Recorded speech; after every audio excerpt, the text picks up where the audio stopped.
The telephone rang 6 times before it stopped. I remember the number because I counted every ring. At 95, you learn that certain sounds stay in your bones longer than they stay in the room. The old telephone sat on the small oak table beside my chair, ringing into an empty afternoon while I stood in the kitchen pretending to be busy. I let it ring. If you stay with me for a few minutes, I'll tell you why a call that lasted less than a minute has haunted me for 23 years. I'll tell you how a marriage can survive 54 years and still leave two people strangers in the moments that matter most. And I'll tell you why I know this better than I ever wanted to, because I spent more than half a century sleeping beside the same man, sharing the same address, eating at the same table, yet leaving some of the most important words unsaid. People thought we were the couple everyone should envy. We owned a white house with blue shutters in Ohio. Every Christmas card arrived signed with both our names. We attended weddings together, funerals together, church every Sunday at 10 o'clock. In photographs, my husband Robert always stood with one hand resting gently on my shoulder, and I always smiled. The pictures weren't lying. They just weren't telling the whole truth. What nobody could see was how easily two people can begin speaking only about groceries, bills, appointments, and weather forecasts. We loved each other, but somewhere between raising children and paying mortgages, we started treating love like a fact instead of something that needed to be spoken aloud. And facts, I've learned, can become invisible. By the time the telephone rang that afternoon, Robert and I had already spent 54 years together. Neither of us knew how little time was left. The strange thing about losing a marriage is that it rarely happens all at once. It disappears in teaspoons. I was 37 the first time I chose being right over being kind. It was February of 1968.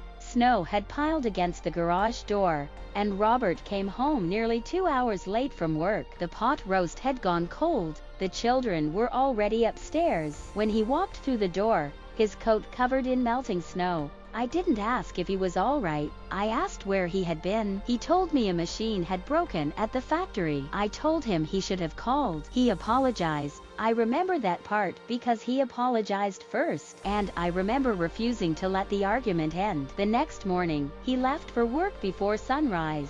I heard the front door close at 5:42 a.m. I didn't say goodbye for 3 days. It sounds childish now. Back then, it felt justified. Years pass like that. Not dramatic years, ordinary ones, the dangerous kind. When Robert got promoted at 46, we celebrated at a restaurant downtown. White tablecloths, candlelight, a pianist playing softly near the entrance. Halfway through dinner, he reached across the table and took my hand. I pulled it away to fix a napkin that didn't need fixing. I still remember the look that crossed his face. Gone in a second, but not gone. I see it even now. At the time, I told myself I was tired. Tired from work. Tired from raising teenagers. Tired from life. What I didn't understand was that love can survive exhaustion. What it struggles to survive is neglect. Outside our home, we looked inseparable. Inside it, entire weeks passed without a meaningful conversation. We discussed utility bills, dentist appointments, the leaking faucet, the neighbor's dog, everything except ourselves. One evening in August of 1987, the power went out during a thunderstorm. The children were grown and gone by then. The house felt enormous. Robert lit 3 candles and sat across from me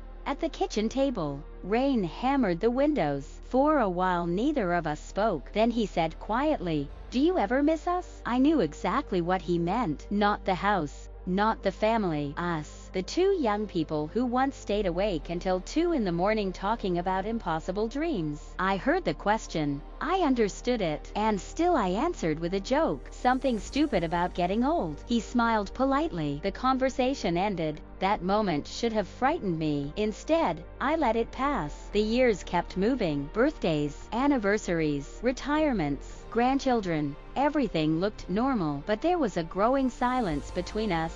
And silence has a way of disguising itself as peace. By the time I was 72, Robert had stopped asking questions like that. He stopped reaching across tables, stopped telling long stories, stopped trying to open doors that never seemed to stay open. I noticed. I just didn't realize what it meant. because the cruelest part of love is this: you can watch someone slowly stop reaching for you, and still convince yourself they'll always be there tomorrow. And tomorrow is a promise life never actually makes. By the time Robert turned 81, our house had become so quiet that I could tell the hour by its sounds. At 6:15 every morning, the coffee maker clicked. At 7 o'clock, Robert unfolded the newspaper. At 8:30, he carried a small bag of birdseed to the backyard. The routine never changed. I thought that meant we were safe. I didn't understand that routine and connection are not the same thing. One October morning, I looked through the kitchen window and watched him standing alone beside the bird feeder. The air was cold enough to leave little clouds in his breath. A cardinal landed nearby. Robert smiled. Not a big smile, just enough to make me realize I hadn't seen that expression directed at me in years. The thought bothered me for a moment. Then I returned to washing dishes. A month later, our granddaughter Emily visited from college. She was 19, the kind of age that asks questions older people have learned to avoid. During dinner, she pointed at an old photograph on the wall. It had been taken in 1959. Robert and I were standing beside a lake. He was holding my waist. I was laughing at something he had said. "Grandma," Emily asked, "what made you fall in love with Grandpa?" The room became strangely still. I waited for Robert to answer. Robert waited for me. Neither of us spoke. Not immediately. Not because we didn't know, because we hadn't thought about it in so long. Finally, I said something vague about him being hardworking. Everyone nodded. The conversation moved on. But later that night, I found Robert sitting alone in the living room. The photograph was still in his hands. He stared at it for a long time, longer than necessary. I should have sat beside him. I should have asked what he was thinking. Instead, I told him not to stay up too late. Then I went to bed. 3 years later, when I was 78 and he was 84, the doctor found a problem with Robert's heart. Nothing immediately dangerous, they said, just something to monitor. Those were the exact words. Something to monitor. It sounded harmless, like a crack in a sidewalk, like a loose hinge, like something that belonged to the future. After every appointment,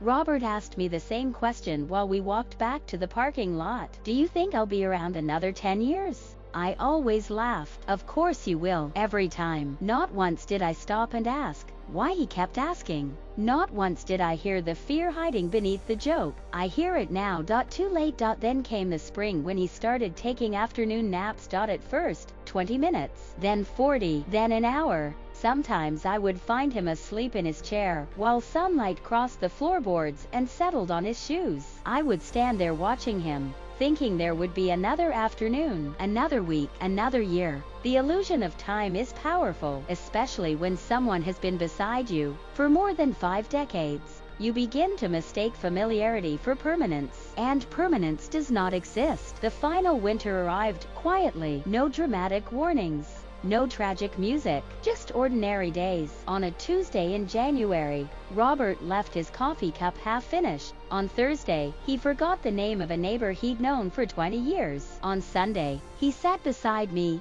on the couch and rested his hand over mine. Neither of us said anything, but I remember the warmth of his skin. I remember the slight tremble in his fingers. And I remember a feeling I couldn't explain, a feeling that something was trying to say goodbye before either of us was ready to listen. I ignored it, just as I had ignored so many things before. Then came the phone call. The phone rang at 2:17 on a Thursday afternoon. I know the exact time because I looked at the clock and decided not to answer. That decision took less than a second, less than a heartbeat. I was in the kitchen wiping down a counter that wasn't dirty. The old telephone sat on the oak table in the living room, ringing through the house. Once, twice, 3 times. I remember thinking, I'll call back in a few minutes. That was all. No anger, no argument, no dramatic reason, just delay. The kind of delay that seems harmless when you believe time is still on your side. The ringing stopped after the 6th ring. The house became quiet again. I finished what I was doing. I folded a dish towel. I put away a plate. I looked out the window. 7 minutes passed, maybe 8. Then the phone rang again. This time I answered. A man's voice spoke first. "Mrs. Walker." Something inside me tightened. Not because of what he said, because of how he said it. Carefully, as if every word had sharp edges. "Your husband collapsed while leaving the pharmacy." I don't remember dropping the receiver. I don't remember grabbing my coat. I don't remember locking the front door. I only remember arriving at the hospital and seeing Robert's shoes. They were sitting beneath the bed. Brown leather, scuffed at the toes. The same shoes he wore when feeding the birds every morning. The same shoes he had worn for years. For some reason, that was the detail that broke me. Not the machines, not the white walls. The shoes. A nurse told me he was conscious.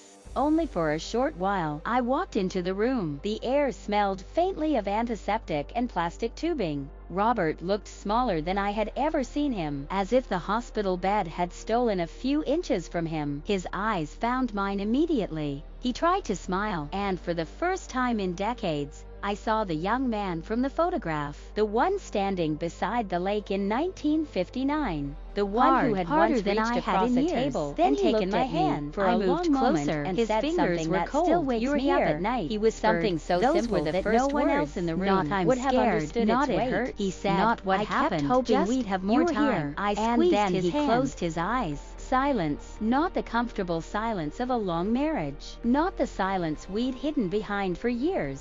A different silence. A final one. I sat there holding his hand, feeling the warmth leave it little by little, and all I could think about was the phone ringing on the oak table. 6 rings, 6 chances, 6 opportunities to answer immediately, 6 opportunities to choose him over whatever insignificant task had seemed important at the time. The call I ignored wasn't the reason I lost Robert. I lost him much earlier. One postponed conversation at a time. One unsaid sentence at a time. One ordinary day after another. But in that hospital room, with his hand growing colder inside mine, the truth finally arrived. Love doesn't disappear when people stop caring. It disappears when they stop showing that they care while there's still time to show it. I came back home the next morning, and the house didn't look different, but it felt wrong in a way I can't explain. The oak table was still there. The telephone was still there. Even the small scratch on the wall near the hallway was still there from when Robert moved a chair too quickly in 1976.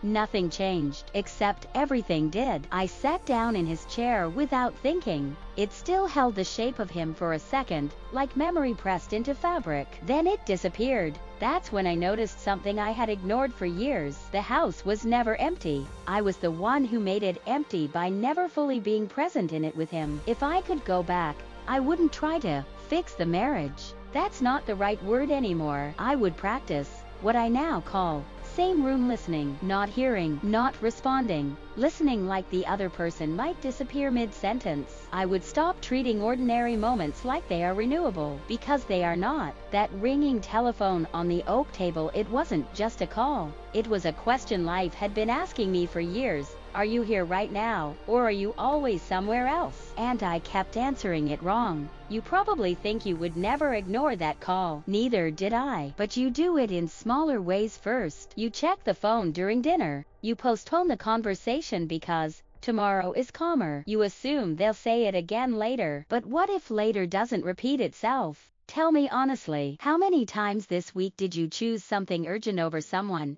who was quietly waiting for you to notice them? And how many of those moments did you even remember afterward? There was nothing special about my mistake. That's what makes it dangerous. It looked like normal life. That's how love disappears without anyone noticing. We're at the final stretch now. I came back home the next morning, and the house didn't look different, but it felt wrong in a way I can't explain. The oak table was still there. The telephone was still there. Even the small scratch on the wall near the hallway was still there from when Robert moved a chair too quickly in 1976. Nothing changed, except everything did. I sat down in his chair without thinking. It still held the shape of him for a second, like memory pressed into fabric. Then it disappeared. That's when I noticed something I had ignored for years. The house was never empty. I was the one who made it empty by never fully being present in it with him. Revelation. If I could go back, I wouldn't try to fix the marriage. That's not the right word anymore. I would practice what I now call same room listening, not hearing, not responding,